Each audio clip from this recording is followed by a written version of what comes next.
Hello students, अब आज का हम लोग का टॉपिक है total internal reflection. Total internal reflection, जिसको शॉर्ट में TIR भी बोलते हैं, टोटल इंटरनल रिफ्लेक्शन। देखिए इसमें क्या होता है, ये एक नेचुरल फिनोमिनन है।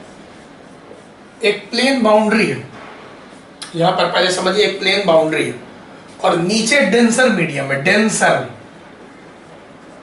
और ऊपर रेयरर मीडियम है। अब एक्सपेरिमेंट क्या हुआ, जैसे आप मानिए नीचे पानी है और ऊपर हवा है, ठीक है। अब एक्सपेरिमेंट में क्या पाया गया, एक्सपेरिमेंटली क्या पाया गया कि जब हम लोग डेंसर मीडियम से लाइट, मान लीजिए कोई एक्सपेरिमेंट करते हैं लेजर लाइट से, लेट अस सपोज कि मेरे पास एक लेजर लाइट है जिससे मैं एक्सपेरिमेंट कर रहा हूं और डेंसर मीडियम पानी से हवा की ओर लाइट को मार रहा हूं। पहले लेजर लाइट एकदम सीधा रखा, तो लेजर लाइट एक ऑब्जेक्ट हो गया जिससे लाइट निकल रहा है और ऐसे सीधा निकल गया। फिर जब लेजर लाइट को मैं हल्का मोड़ रहा हूं, हल्का एंगल पे ला रहा हूं, मोड़ रहा हूं, हल्का मोड़ा, तो फिर लेजर लाइट ऐसे गया और फिर रिफ्रैक्शन हो गया। फिर लेजर लाइट को और थोड़ा मोड़ा मोड़ा मोड़ा, तो पता क्या चला कि जो रिफ्रैक्टेड रे है वो सरफेस पे आ गया। जिस एंगल पे, जिस एंगल ऑफ इंसिडेंस पे ये रिफ्रैक्टेड रे सरफेस पे आ गया, लाइट देखिए सरफेस पे आ गया, उसको बोलते हैं critical angle.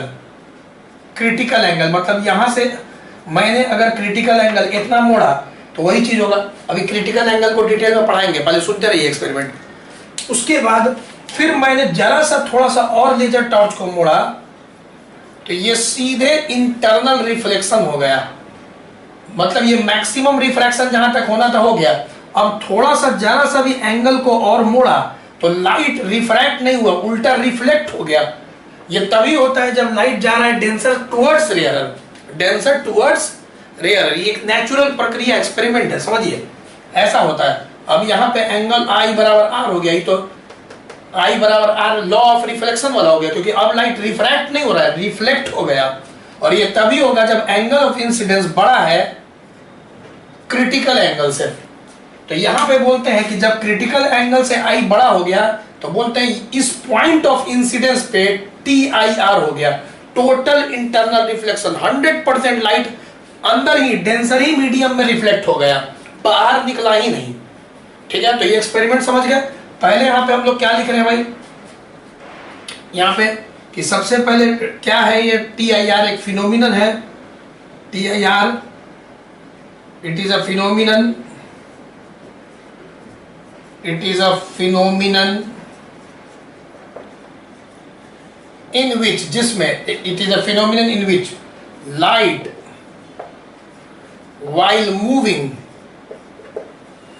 from denser to rarer, denser to rarer medium,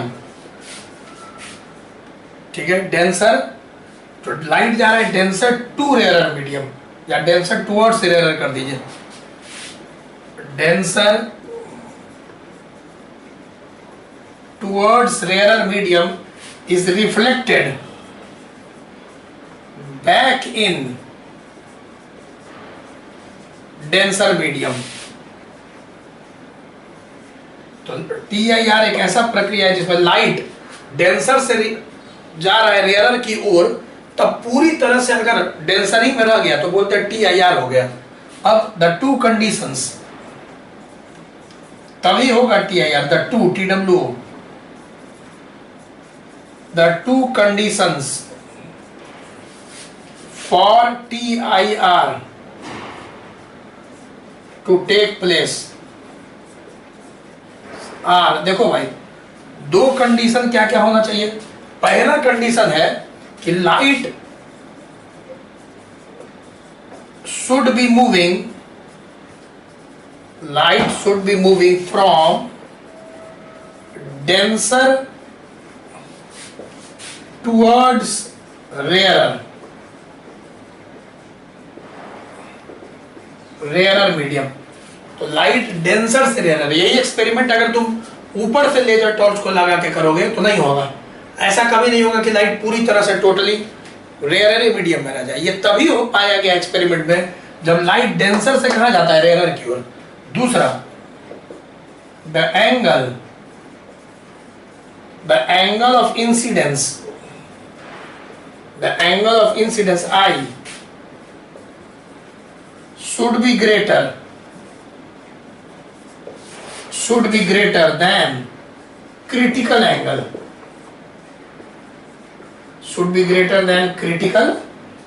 मतलब क्या, that is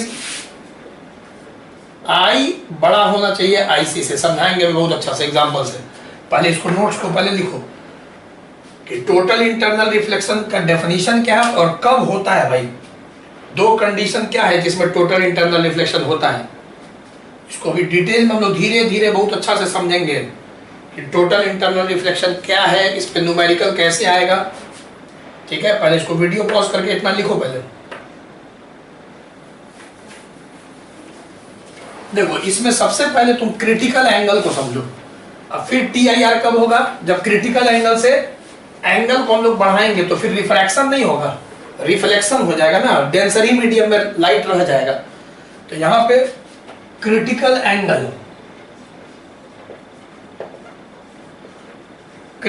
एंगल या तो इसको IC से डिनोट करो या तो θc से डिनोट करो। क्रिटिकल एंगल क्या है? Critical angle, it is angle of incidence for which angle of refraction is 90 degree. तो क्या बताए थे भाई यहां पे कि ऐसे एक बाउंड्री है, मान लेते हैं ऊपर रेयरर मीडियम है और नीचे डेंसर मीडियम है, म्यू डी और म्यू आर। डी हो गया डेंसर, आर हो गया रेयरर। अब यहां से हम ई हो गया भाई बाउंड्री, नॉर्मल बताए थे ना कि बाउंड्री के पहले नॉर्मल बना लो। अब मान लो लाइट ऐसे मुड़ते मुड़ते मुड़ते एक पर्टिकुलर एंगल मिला हमको। ठीक है, लाइट को ऐसे ऐसे ऐसे मुड़ते गए तो एक पर्टिकुलर एंगल मिला हमको जिसका नाम क्या है IC। मतलब इधर से भी मोड़ोगे तो IC तो बराबर ना रहेगा, ऐसे मुड़ते मुड़ते अल्टरनेट इंटीरियर एंगल। तो मुड़ते गए मुड़ते गए मुड़ते गए, अब एक ऐसा हमको एंगल मिला जिसपे रिफ्रैक्टेड रे 90 डिग्री बना रहा है। मतलब पानी सतह पे सॉरी लाइट जो है सतह पे आ गया है। डेंसर मीडियम और रेयरर मीडियम के बीच में जो बाउंड्री है उस पे लाइट आ गया है। देखो लाइट उस पे आ गया है। ठीक है, तो यहां पे इस चीज को देखो, अब स्नेल्स लॉ लगाओ। फ्रॉम स्नेल्स लॉ, अगर स्नेल्स लॉ लगाते हो तो पहले मीडियम का रिफ्रैक्टिव इंडेक्स उसके साइन का एंगल बराबर होता है दूसरे मीडियम का रिफ्रैक्टिव इंडेक्स जिसको अभी हम म्यू आर माने, रेयरर मीडियम, उसके साइन का एंगल 90 डिग्री। ठीक है, स्नेल्स लॉ बताए थे ना कैसे लगाते हैं। पहले मीडियम का रिफ्रैक्टिव इंडेक्स उसके साइन का एंगल इज इक्वल टू दूसरे मीडियम का रिफ्रैक्टिव इंडेक्स उसके साइन का एंगल, उसके साइन का एंगल। चलिए सिंप्लीफाई करो। अब यहां से कितना बच्चा देख रहा है कि साइन IC क्या आ जाएगा, और इसी को हम ऐसे लिख सकते हैं साइन IC, ध्यान देना, 1/μdr। μdr क्या है? Refractive index of denser medium with respect to the rarer medium. कैसे लिखा है? अरे बताए नहीं थे पिछले क्लास में। μdr क्या बोलते हैं? μd/μr। कैसे पिछले क्लास में बताए थे? μ1/2 μ1/μ2 μ1/μ2 और μ2/1 बोलते तो μ2/1 μ2/μ1। तो μd/μr इसको बोलते कैसे हैं? Relative refractive index of denser medium with respect to rarer medium. अब सोचो इसको अगर रखेंगे μd/μr, μr ऊपर गया, यही चीज आ जाएगा। तो ये एक फॉर्मूला है जो बहुत इंपॉर्टेंट है, sine i C is equal to 1 by mu d r. अब आमतौर पे रेयरर मीडियम 1 होता है, तो इफ अगर मान लो ऊपर हवा है, तो हवा है अगर रेयरर मीडियम, तो हवा का रिफ्रैक्टिव इंडेक्स क्या हो जाएगा 1। तो if rarer medium is air, rarer medium is air, then सारा बच्चा समझ गया कि जो ये 1 हो जाएगा। एंड लेट, और मान लो कि डेंसर मीडियम का रिफ्रैक्टिव इंडेक्स को म्यू ही मान ले, तो इसी को देखो तो ऐसे लिख सकते हैं sine i c 1 by mu, क्योंकि देखो म्यू डी आर में म्यू डी तो म्यू मान लिए और म्यू आर जो है 1 हो गया, तो म्यू डी आर म्यू के बराबर हो गया। कब? जब रेयरर मीडियम ऊपर हवा है और नीचे ग्लास हो, पानी हो, डायमंड हो, उसको म्यू मान लो रिफ्रैक्टिव इंडेक्स को। तो ये बहुत इंपॉर्टेंट है, इसी को तुम ऐसे भी लिख सकते हो I C is equal to sine inverse 1 by mu. ये एकदम इंपॉर्टेंट है, हमेशा ही रिलेशन याद रखो। टोटल इंटरनल रिफ्लेक्शन में जो क्रिटिकल एंगल है आई सी, साइन इनवर्स 1 बाई म्यू, इसका मतलब कि क्रिटिकल एंगल जो है वो मीडियम का प्रॉपर्टी है, वो सिर्फ डिपेंड करता है रिफ्रैक्टिव इंडेक्स पे। वो फिक्स होता है दो मीडियम के बाउंड्री के लिए फिक्स होता है क्रिटिकल एंगल, वो मीडियम का प्रॉपर्टी है, ठीक है। वो हम लोग को पहले से मालूम होता है। जैसे फॉर एग्जांपल याद कर लो, देखो याद करो, जैसे कि अगर सिंपल बेसिस पे अगर देखें मीडियम, देखो अगर लाइट मान लो जा रहा है वाटर टू एयर, ठीक है, अब डेंसर से नहीं, वाटर से हवा की ओर जा रहा है लाइट, या फिर ग्लास से एयर की ओर जा रहा है, या फिर 3 बेसिक एग्जांपल है, जस्ट एक तरह का सब एग्जांपल दे रहे हैं फिक्स चीज। और ई डायमंड से मान लो एयर की ओर जा रहा है, तो हम लोग को तो पता है भाई कि जो म्यू है, क्योंकि म्यू आर वो तो तुम्हारा 1 हो गया, म्यू आर तो 1 हो गया, लेकिन जो डेंसर मीडियम का रिफ्रैक्टिव इंडेक्स उसको म्यू माने थे। अब यहाँ डेंसर मीडियम वाटर है, तो नीचे देखो, तो उसका रिफ्रैक्टिव इंडेक्स 4/3, ग्लास का 3/2, डायमंड का 2.4। अब इसका IC, अब सुनो IC कैसे निकलेगा, अगर हम म्यू यहाँ रख दें 4/3, तो मैथ्स में इसको सॉल्व करने पे आता है वाटर के लिए 49 डिग्री अप्रोक्सीमेटली, 49 डिग्री के आसपास। उसी प्रकार अगर 3/2 रख दें म्यू के जगह यहाँ पे, और मैथ्स में साइन इनवर्स इतना को सॉल्व किया जाए, तो आता है 42 डिग्री के आसपास, और ई आता है 24 डिग्री के आसपास। ये तो बहुत जल्दी याद हो जाएगा, क्योंकि डायमंड का रिफ्रैक्टिव इंडेक्स 2.4 और क्रिटिकल एंगल 24 डिग्री, ठीक है। तो ये ऐसा ही सिंपल। अब याद रखना, ऊपर जरूरी नहीं कि हवा ही हो, 2 मीडियम होना चाहिए, बस एक डेंसर एक रेयरर। लेकिन मान लो कि रेयरर, इफ मान लो कि रेयरर एयर है, तब ऐसा सिचुएशन बनता है। अब बहुत अच्छा से समझाएंगे कि ऐसे सिचुएशन बनने से होगा क्या, कि भाई water to air critical angle 49 degree है, फिक्स है, ठीक है।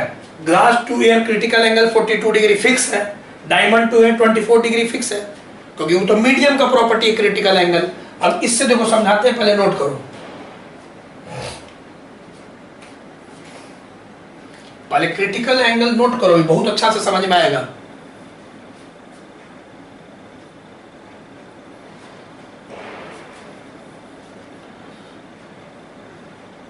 चलिए देखिए, अब जैसे कि टेबल तो हम एक सिंपल बेसिक टेबल बना दिए समझने के लिए। अब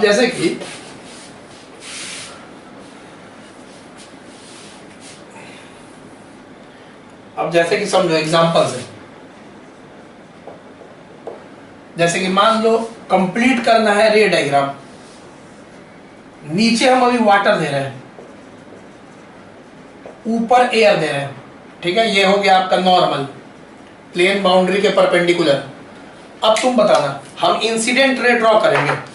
मान लो यहाँ पे लाइट आया 30 डिग्री पे नॉर्मल से, एंगल ऑफ इंसिडेंस यही आई है, जो आई हम दे रहे हैं। यहाँ पे लेटर सपोज जो एंगल ऑफ इंसिडेंस है आई दी है 49 डिग्री, नीचे वाटर है, और यहाँ पे मान लो एंगल ऑफ इंसिडेंस हम दिए 60 डिग्री, ठीक है। अब क्या बोले थे, रे डायग्राम को तुम कंप्लीट करो, क्या होगा, 3 केस दिए हैं, इसमें क्या क्या होगा, बाहर निकलेगा, सरफेस पे आएगा कि अंदर जाएगा, तुमको बताना है। पहले बताओ वाटर का, जब वाटर का एग्जांपल ले रहे हो, वाटर का क्रिटिकल एंगल कितना है 49 डिग्री, इसका मतलब जो एंगल क्रिटिकल एंगल से ज्यादा होगा, मतलब जो एंगल 49 डिग्री से ज्यादा होगा, उसी का हो जाएगा, बोलो क्या, टी आई आर। यही ना कंडीशन है टी आई आर का, कि I should be greater than I C, और वाटर का आई सी कितना है, 49 डिग्री। तो जिसका जिसका एंगल 49 डिग्री से ज्यादा पे मारोगे लाइट, डेंसर से रेयर, वाटर से हवा, तो उसका टी आई आर हो जाएगा।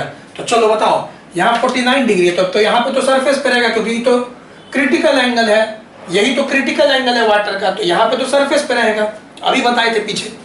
और 60 डिग्री 49 से ज्यादा है तो उसके लिए टी आई आर हो जाएगा। जब 60 degree is greater than 49 degree तब टी आई आर हो जाएगा। लेकिन जब क्रिटिकल एंगल से कम पे मारोगे तो लाइट बाहर निकल जाएगा, रिफ्रैक्शन हो जाएगा। और ये आर स्नेल्स लॉ से निकाल सकते हैं हम लोग, समझ में आ रहा होगा, ये आर स्नेल्स लॉ से निकाल सकते हैं। तो ये देखो एंगल पे डिपेंड कर रहा है कि क्रिटिकल एंगल पे सतह पे आ जाएगा, क्रिटिकल एंगल से ज्यादा पे अंदर आ जाएगा, और उससे कम पे बाहर निकल जाएगा, रिफ्रैक्शन हो जाएगा।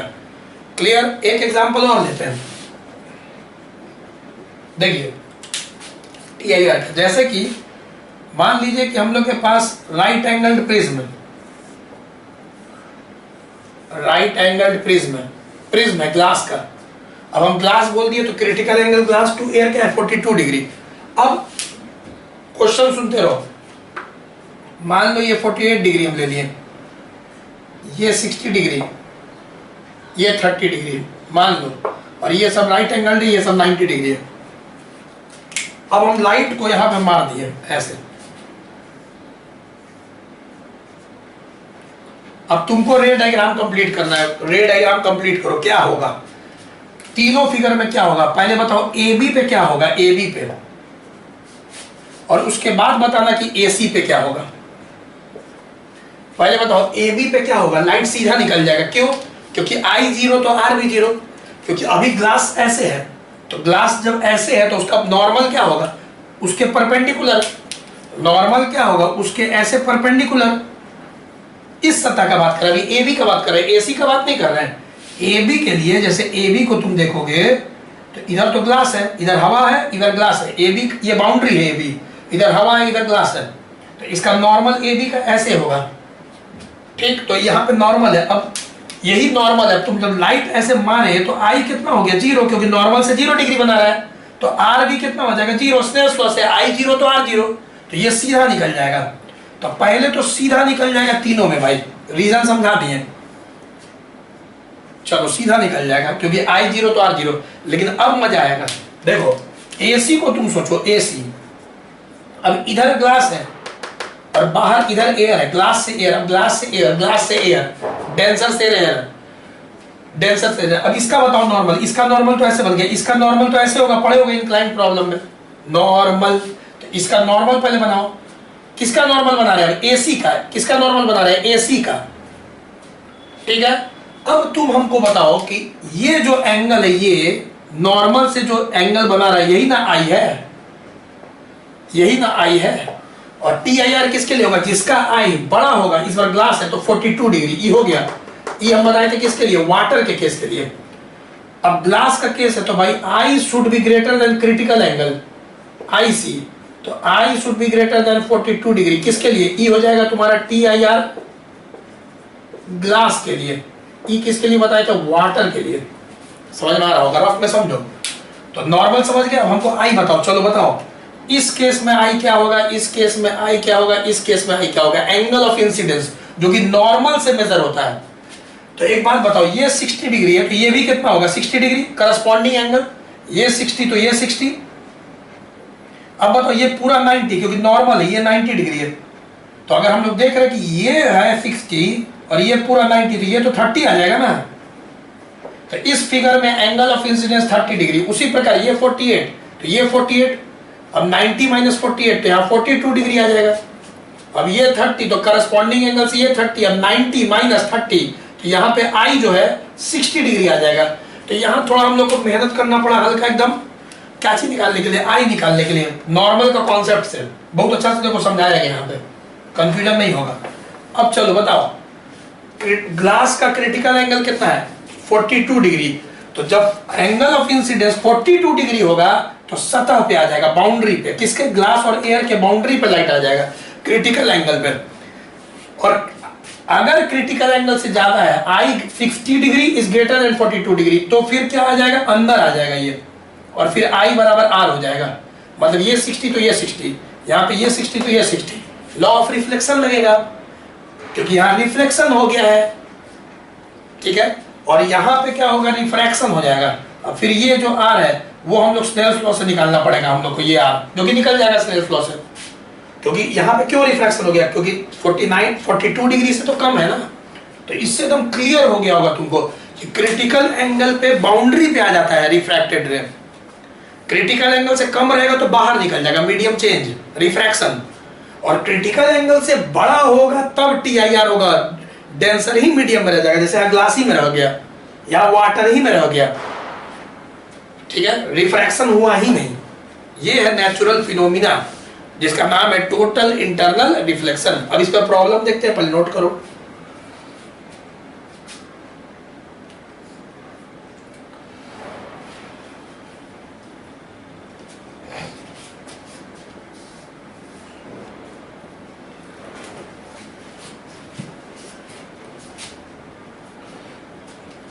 देखिए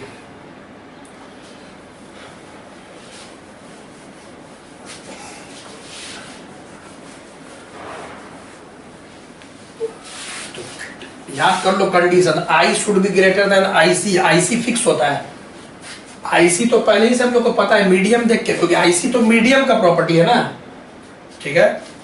अब चलो क्वेश्चन देखते हैं कुछ, जैसे कि क्वेश्चन है,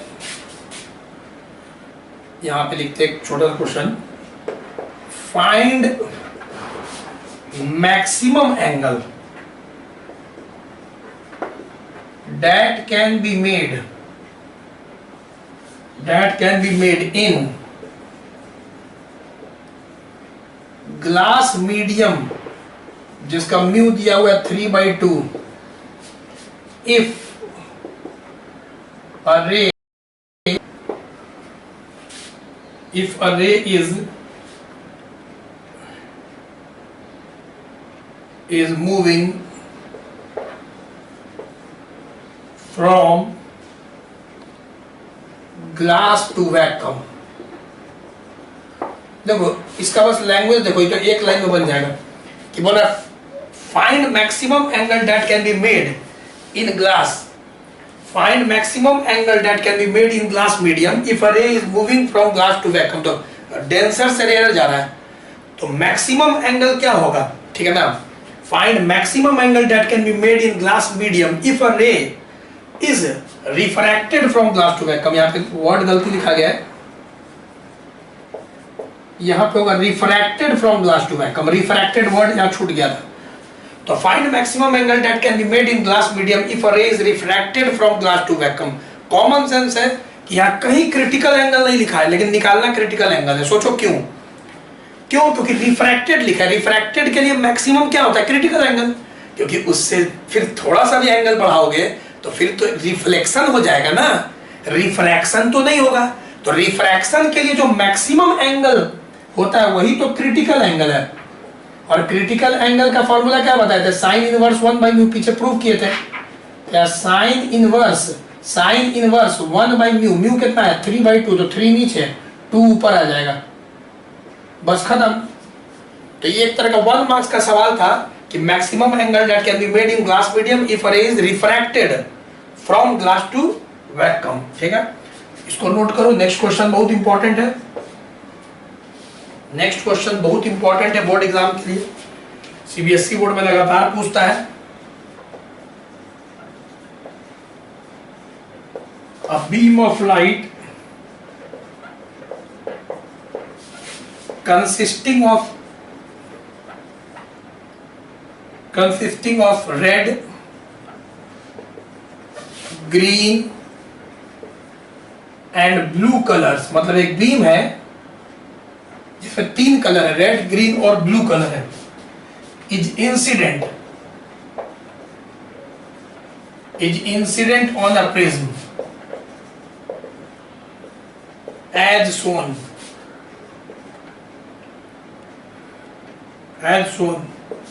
The refractive index of material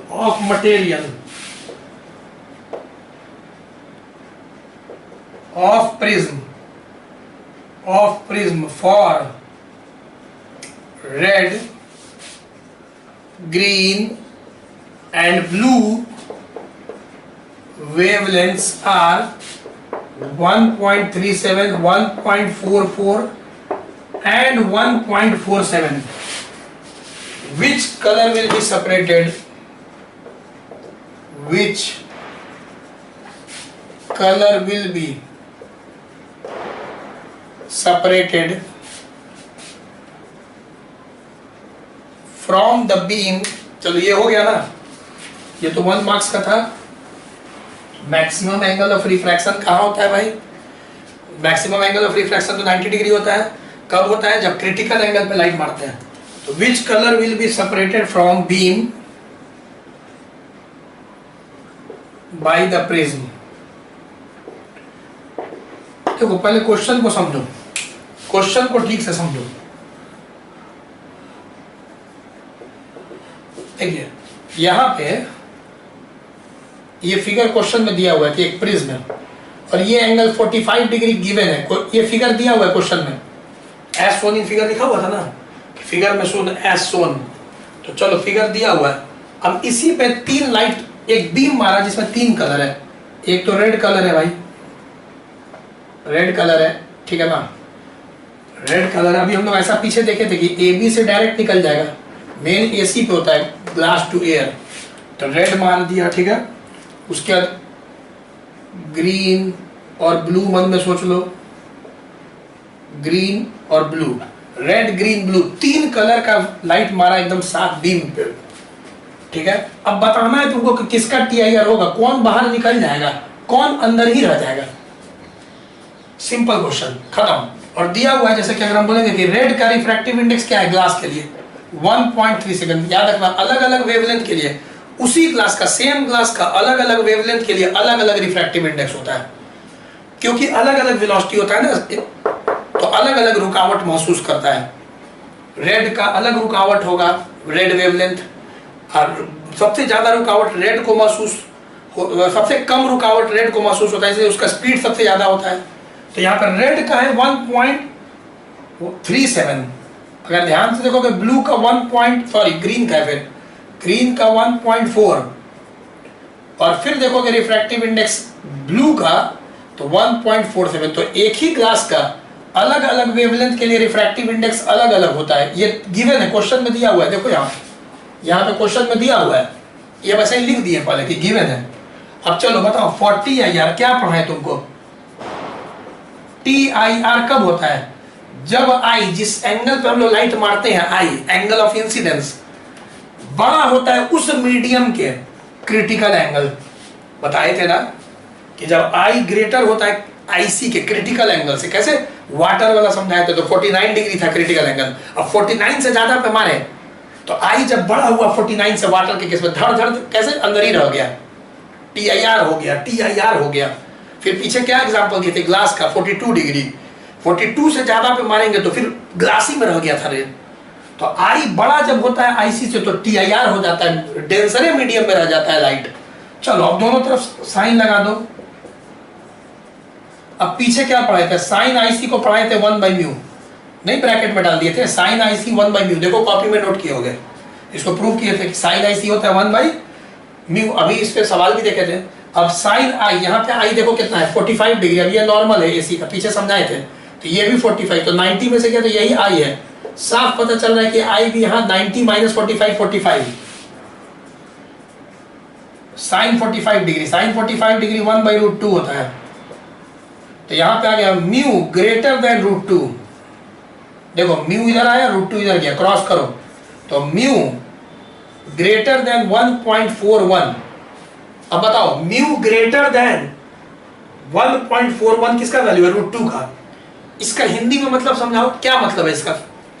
जिसका रिफ्रैक्टिव इंडेक्स, जिस कलर का रिफ्रैक्टिव इंडेक्स 1.41 से बड़ा होगा, ज्यादा होगा, उसका क्या होगा? TIR हो जाएगा।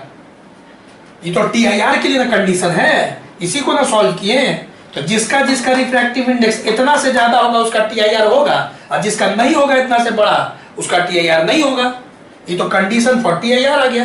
तो ध्यान से आओ कंपेयर करो, बताओ 1.41 किसका किसका बड़ा है? ग्रीन का ज्यादा है और ब्लू का भी 1.41 से ज्यादा है, तो ये दोनों का टीआईआर हो जाएगा क्योंकि इस कंडीशन पे है। लेकिन सोचो 1.37 नहीं है 1.41 से बड़ा, तो रेड का टीआईआर नहीं होगा, क्योंकि टीआईआर होने के लिए जिस जो रिफ्रैक्टिव इंडेक्स है उसको बड़ा होना चाहिए इतना से, और रेड का जबकि कम है। ध्यान से देखो, ठीक है? तो क्या तुम यहां पे देखेगी हेंस, ठीक है ना,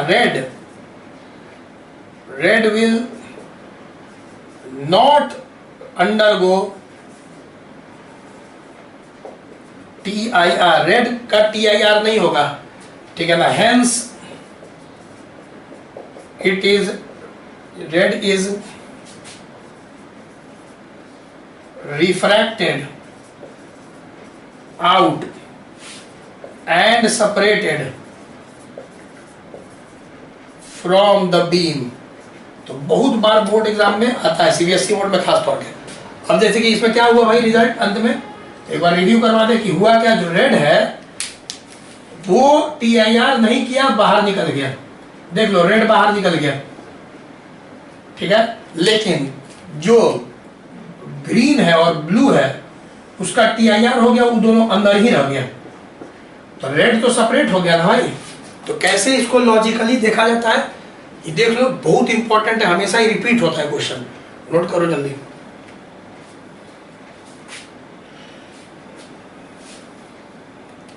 चलिए वीडियो पॉज करिए, इसको नोट करिए पहले और फिर बार बार रिवीजन करिए।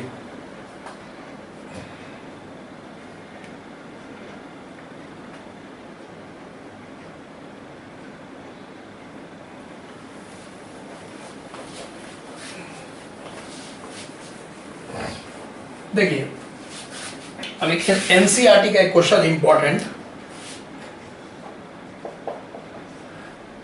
क्या है, क्वेश्चन को समझाएंगे फिगर से, पहले समझो। Find the area from which light emerges out, बाहर निकलना, इमर्ज कर रहा है, बाहर निकल रहा है, emerges out on water surface, on surface of water. देखो क्वेश्चन समझाएंगे, अभी इन फिगर भी लिख दे। देखो पूरा क्वेश्चन लिखे नहीं है, अंतिम लाइन लिखे, क्वेश्चन को समझाएंगे। 5th नंबर सवाल है शायद एनसीईआरटी का, क्वेश्चन समझाएंगे।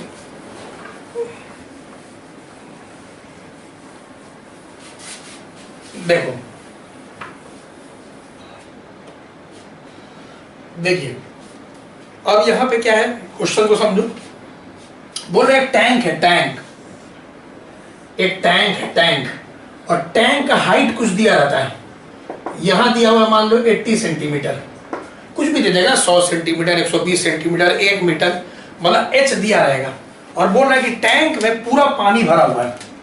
इस टैंक में एच हाइट तक 80 सेंटीमीटर तक पानी भरा हुआ है, ठीक है। चलो एच हाइट तक, और ये वाटर का रिफ्रैक्टिव इंडेक्स भी दे दिया है कि वाटर का रिफ्रैक्टिव इंडेक्स म्यू जो है 4/3 होता है। ऐसे भी हम लोग को याद किए हुए हैं कि 4/3 होता है। अब बोल क्या रहा है ना कि नीचे बॉटम पे एकदम 3D में सोचो कि एक सिलेंड्रिकल टैंक है। अब मन में सोचना पड़ेगा तुमको कि सिलेंड्रिकल टैंक है, पूरा पानी भरा हुआ है। अब टैंक के बॉटम सरफेस पे नीचे मिडिल में एक बल्ब लगा दिया है। 3D में सोचो, 3D में, यहां नहीं समझाए कि टैंक है, उसके बॉटम पे नीचे, बॉटम पे नीचे मिडिल में एक बल्ब लगा दिया है। बल्ब जो चारों तरफ लाइट दिखेगा। तो एक बल्ब हम जैसे रेड कलर का ऐसे अभी ऐसे ही समझाने के लगा दिए। चलो बल्ब का सिंबल बना दिया ऐसे, अब एकदम बल्ब लगा दिया गया है नीचे, ठीक है। फिर से एक बार बनाते हैं, रुको। चलो बल्ब नीचे एक, चलो बल्ब फिट कर दिया गया, ठीक है। और बल्ब जल रहा है, वाटर प्रूफ बल्ब है, मान लो कि फ्यूज नहीं होगा, वाटर प्रूफ बल्ब है, ठीक है। अब बता रहा है कि भाई लाइट तो सब तरफ बिखेर रहा है, इधर इधर इधर सब तरफ। ऊपर सतह से देखोगे जब, तो कितने एरिया से लाइट बाहर निकलते हुए दिखेगा, ठीक है। क्वेश्चन पहले समझ लो, कितने एरिया से, find the area from which light emerges out on surface of water. Very easy, इसको समझना बहुत आसान है। सबसे पहले बताओ, ये जो लाइट सीधा होगा ये तो निकल जाएगा सीधे बाहर, सीधे निकल जाएगा बाहर। फिर इधर वाला जो लाइट होगा थोड़ा एंगल पे आ रहा होगा, इधर से थोड़ा एंगल पे, वो भी रिफ्रैक्शन से बाहर निकल जाएगा, सरफेस से बाहर निकल जाएगा। फिर थोड़ा सा एंगल पे, वो हो सकता है कि ऐसे ही एंगल बढ़ते बढ़ते ये भी हो सकता है निकल जाए। फिर एंगल पे थोड़ा आएगा, हो सकता है कि भाई सरफेस पे आ जाए, क्रिटिकल एंगल पे आ गया। नहीं बताए थे क्रिटिकल एंगल, ये आईसी हो जाएगा क्रिटिकल एंगल। अब तुम बताओ, क्रिटिकल एंगल के बाद वाला जो ये रे है, ये तो इधर जाएगा और इधर ही अंदर आ जाएगा, उसके बाद तो TIR होगा नहीं। एक क्रिटिकल एंगल के बाद सेम चीज इधर भी होगा, सब तरफ होगा ऐसे। इधर वाला रे फिर अंदर आ जाएगा, इधर वाला रे बाहर निकल जाएगा। ध्यान से 3D में सोचोगे तो एक सर्कल दिखेगा, सर्कल, एक सर्कल दिखेगा वाटर सरफेस पे, सर्कल, एक सर्कल दिखेगा वाटर सरफेस पे जिससे लाइट बाहर निकल रहा है, ठीक है। क्योंकि उस सर्कल के जो सरकमफेरेंस है उस पे लाइट तो सतह पे आ गया, बाहर नहीं निकला। और उसके बाद वाला तो अंदर ही रह गया TIR, क्योंकि वो तो आई बड़ा हो गया क्रिटिकल एंगल से। तो एक सर्कल दिखेगा, सर्कल, जिससे लाइट बाहर निकल रहा होगा, उसके बाद वाला सबका TIR हो जाएगा और वो अंदर ही रह जाएगा, ठीक है। अगर हमको ये रेडियस R पता चल जाए तो क्या इस सर्कल का एरिया πr² पता चल जाएगा। और हाइट हम लोग को पता है, ये हाइट पता है, और ये हो गया क्रिटिकल एंगल। 3D में सोचो, ये कैसे लाइट पहले निकल जा रहा होगा, फिर थोड़ा कोण बड़ा हुआ तो ऐसे करके फिर रिफ्रैक्शन हो गया, फिर थोड़ा कोण बड़ा हुआ तो वो हो सकता है सरफेस पे आ गया, उसके बाद वाला कोण तो अंदर ही रह जाएगा, कोण बनेगा ये अंदर में। सोचो कोण, क्योंकि 3D है, 3D, ठीक। चलो आओ कैलकुलेट करते हैं। कैसे करोगे इसको कैलकुलेट, बहुत आसान, स्नेल्स लॉ।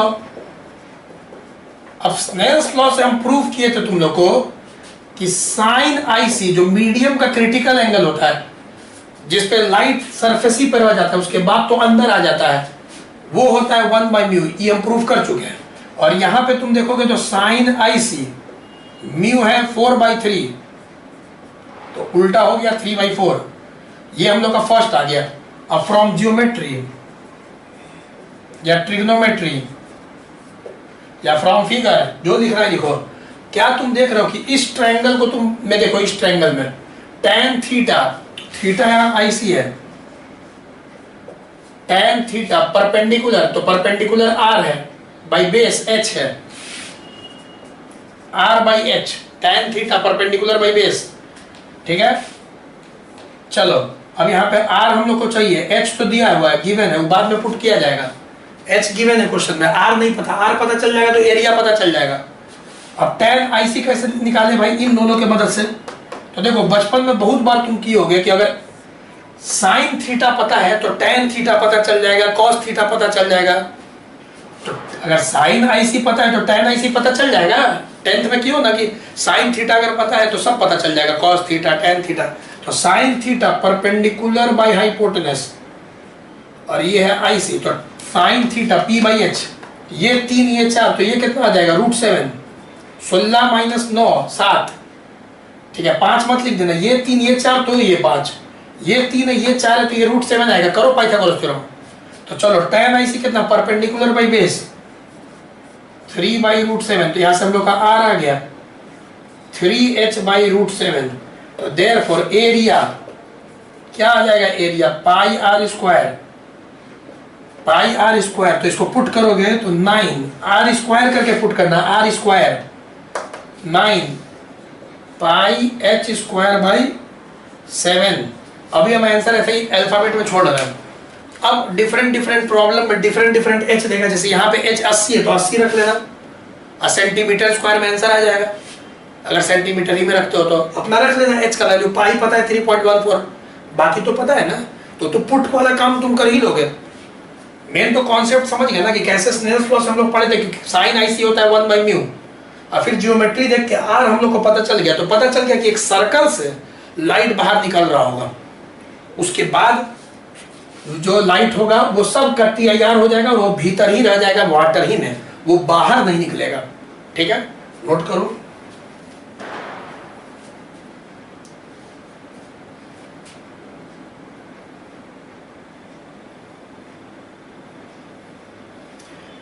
चलो वीडियो पॉज करके इसको नोट करो।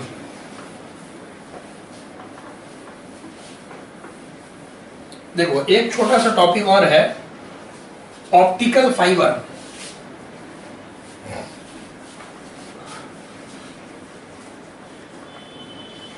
देखो यूजेस में थोड़ा सा बता दे।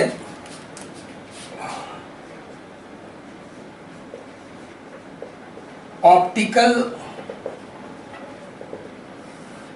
फाइबर, फाइबर एक तरह का ग्लास मटेरियल हो गया, क्वार्ट्ज और ग्लास से बनता है। तो देखो ऑप्टिकल फाइबर को, बात को समझो क्या है। सबसे पहले तो ऑप्टिकल फाइबर एक वायर होता है, एक तरह का वायर है, लेकिन ये ऑर्डिनरी वायर नहीं है, ग्लास के कोड से बनता है, फाइबर से बनता है। फाइबर में एक तरह का ग्लास हो गया, और ये यूज होता है सिग्नल को ट्रांसमिट करने के लिए, ऑडियो सिग्नल, वीडियो सिग्नल को लॉन्ग डिस्टेंस तक ट्रांसमिट करने के लिए।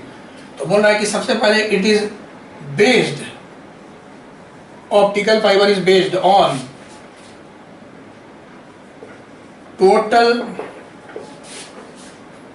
Internal reflection.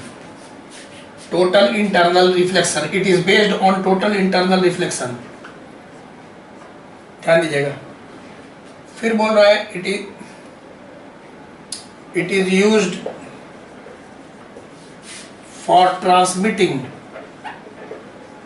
ट्रांसमिटिंग का मतलब sending, transmitting audio and video signals over large distance, बहुत दूर दूर तक सिग्नल भेजने के लिए। अब देखो इसमें सीधे मुद्दा पे आते हैं।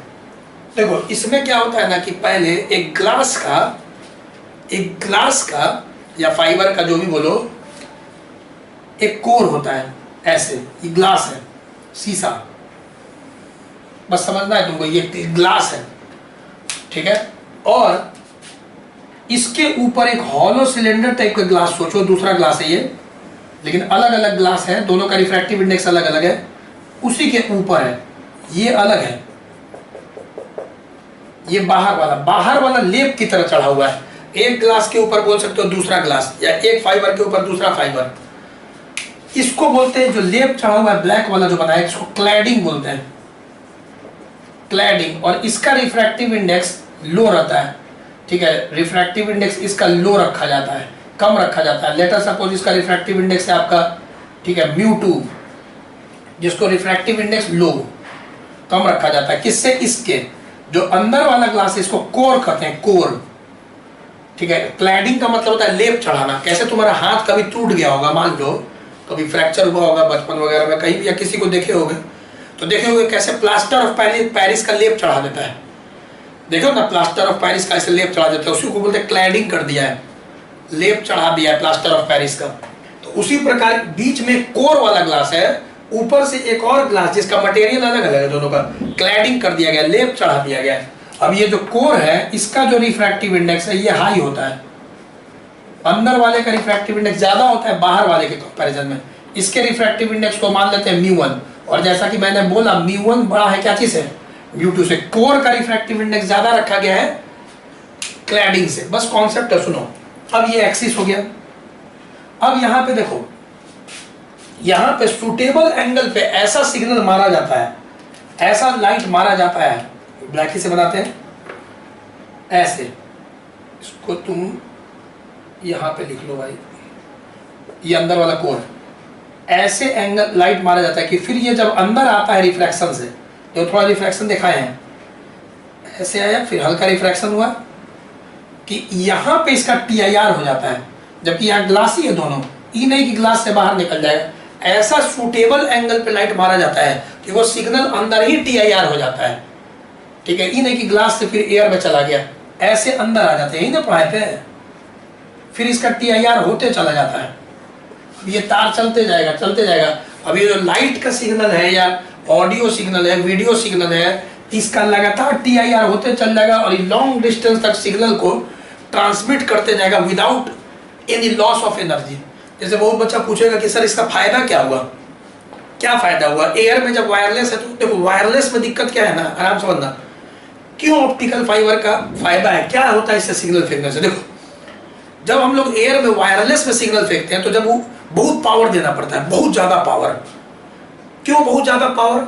सोचो, क्योंकि जब सिग्नल एयर में जाएगा तो वो धीरे धीरे धीरे एब्जॉर्ब करता है एयर में और उसका स्ट्रेंथ जैसे जैसे वो आगे बढ़ता है कम होता है। इसको बाद में बताएंगे, एटेन्युएशन भी बोलते हैं, loss of strength of A signal. अब तो कम्युनिकेशन में है ये एटेन्युएशन, एटेन्युएशन बोलते हैं loss of strength of A signal. कब? जब एयर में अगर हम लोग सिग्नल फेंकते हैं, सोचो तो अगर एक जगह से दूसरे जगह कोई सिग्नल फेंका जा रहा है, जैसे कि मान लो सोचो ना रेडियो टावर है, वो सिग्नल फेंक रहा है, रेडियो मिर्ची 98.3, ठीक है, मेगाहर्ट्ज पे काम करता है। अब थोड़ी ना एक ही टावर सब जगह सिग्नल फेंक देगा, थोड़ा सा डिस्टेंस के बाद उसका सिग्नल कमजोर हो जाएगा। कैसे बोलते हो कि कहीं कहीं किसी किसी मोहल्ला में टावर सिग्नल जो अच्छा नहीं पकड़ता है मोबाइल का, क्यों? एटेन्युएशन। जैसे जैसे वो सिग्नल जहाँ टावर होगा उस लोकेलिटी में बहुत अच्छा सिग्नल पकड़ता है, फिर जैसे जैसे दूर जाएगा उसका सिग्नल कम होते जाता है। समझ में आ रहा होगा? ऑप्टिकल फाइबर इसको दूर करता है।